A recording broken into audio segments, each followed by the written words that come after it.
Good morning. It is Tuesday, December 14th, and this is the time of the year, or excuse me, time of the month, where we like to do an update that's more of a national outlook, and we use a resource that we have with Keeping Current Matters, where they have information that they can pull together from what's going on across the country, and it helps give us insights into what we might see.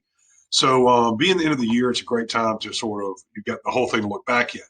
But a big thing that's going on now is talking about inventory. So I've started with this graph here. If you follow us, it was last week that I sent out our more localized update that was about Athens, Clarke, and Oconee. And the real thing that we noticed that I found surprising, if you follow this red line and this green line, was that overall, the amount of listings we brought to market was very similar to the amount of listings that came to market in 2019. So while the supply is low because the demand went way up. The supply did not drop. It's the demand that went up. So that's sort of the narrative of what we're going to talk about that I want to go over is what we do expect this winter with listings and the supply of homes. So let's start here. And when do homes typically come to market? When do listings come to market? Well, traditionally, we would see this always happen in April, May, and June. But thanks to the pandemic and the way things have gone, the seasonality of real estate listings has changed a lot. And actually, we're expecting a very busy winter. Keep in mind, winter is starting pretty much in a few days and running up until March. So we've always seen things pick up in January, but we might see them pick up a little faster this year. That's what they're projecting on the national forecast. And that's what we're hoping for here in the Athens market. As you can see, the second quarter of the year, just Xing that out here, we expect things to pick up with inventory quicker than that in this winter. Now, there's a little quote from somebody at the NAR that says the pandemic likely spurred occupants to shorten their stay in their home. And this is a big thing or a big trend that I want to point out that changed. First time we've seen it change in years. It used to be that people would stay in their home 5 to 6 years, and then it sort of turned into a longer time period of time, maybe 8 to 10 years. So this is a graph that shows people's time or span of life in their home. Pre-2008, 5 to 7 years. That's what we saw. And then the financial crisis happened. And while people might have thought it was always 5 to 6 years, it actually went up. It went up to almost 10 years here if you look at 2014, 2017, and really up until the pandemic. For the first time in several years, we have seen that time span fall. There's a couple of reasons for that. Obviously, the pandemic made a lot of people reevaluate where they were living, not only the type of home they had, also where they lived in the United States and relative to their job. But this is interesting to see that there's been a change in the amount of time people are staying in their home. Now, as we talked about earlier, there are a lot of folks that are planning to come to market. And this was a survey that was done of those people that are expecting them on the market. They did a survey through realtor.com.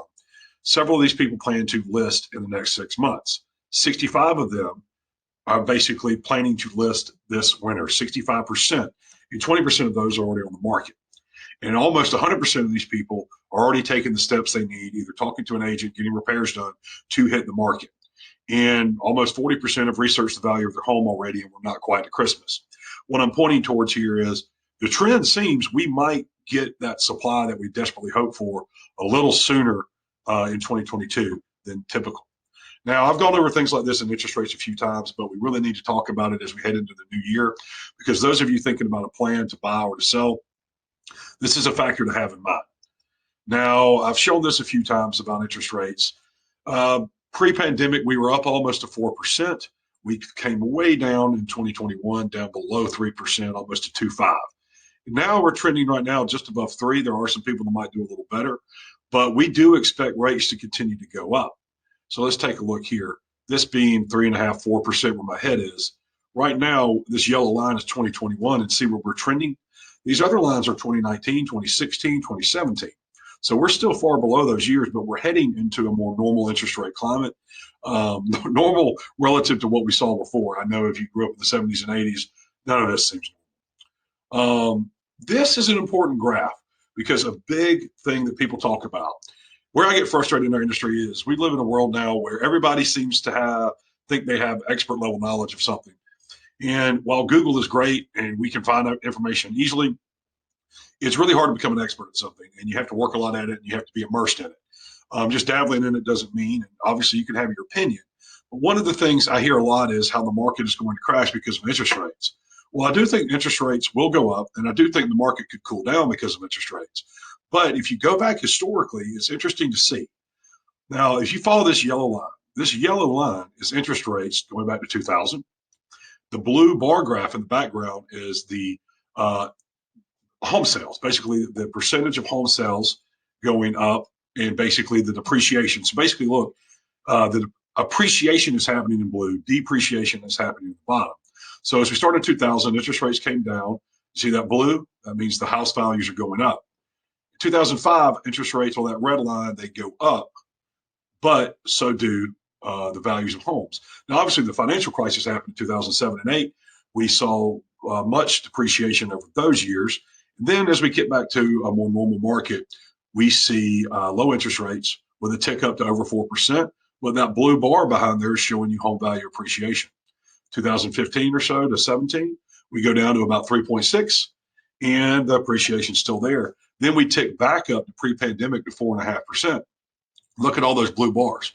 And then basically what this is indicating to you is even though interest rates might go up, it does not tend to impact appreciation.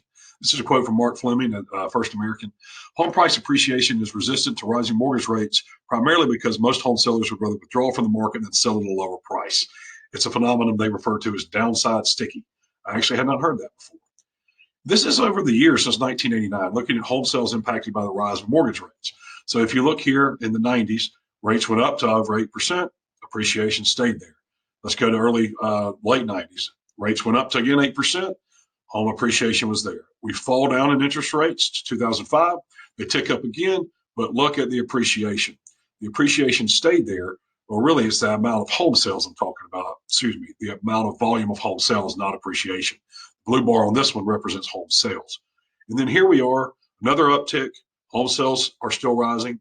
And then we are here after 2015, another uptick in interest rates. Home sales are still rising. So just because interest rates go up, it doesn't mean that activity is going to stop or appreciation will go down. Both of these graphs, I'll go back and show you this one. Appreciation still going up with a rising interest rate, and then total home sales still rising with a rising interest rate.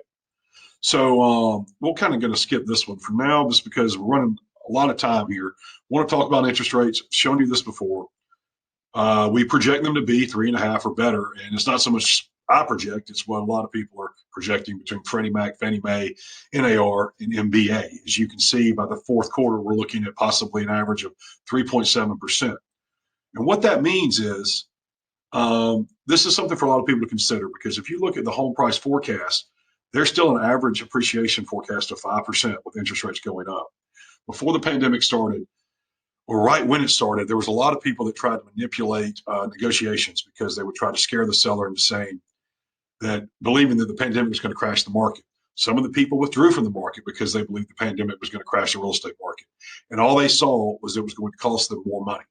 So I want you to have these things in mind, that the market with that rising interest rates, because of supply and demand, might not be changing. And if you are thinking about doing something, it might be time to do something now versus later, because the forecast for home sales to increase is still there in 2022.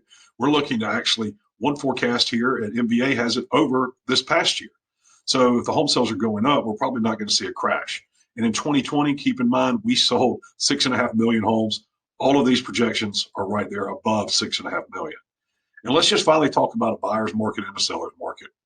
So the hope being for people that saw the pandemic coming that there was going to be a market crash to where the values would come down and they could steal property along with forbearance, things like that. Well, if you look at our today seller market with inventory, we are far below what would be a buyer's market or really even a neutral market. We need basically over 7-month supply of homes to get into a buyer's market. Neutral would be about 6 months. We are now down here about 3 or less. So current trends are we're going to be in the seller's market for a while. I would love to see something rise to a more neutral, just to see people have a little bit more more on the market. But overall, what we're trying to tell you is, the forecast is for rising interest rate, and the forecast is for more listings, where the forecast is not for less home sales or depreciation. So just hoping you understand that. Thanks for sticking with me for 10 minutes here as we go through this. Hope these things are helpful to you. Have a great holiday season. We'll follow back up and get something out to you in the new year. And hopefully we'll see 2022 bring some listings to market and a continued strong market here in the Athens area and across the country. Have a great week. Happy holidays.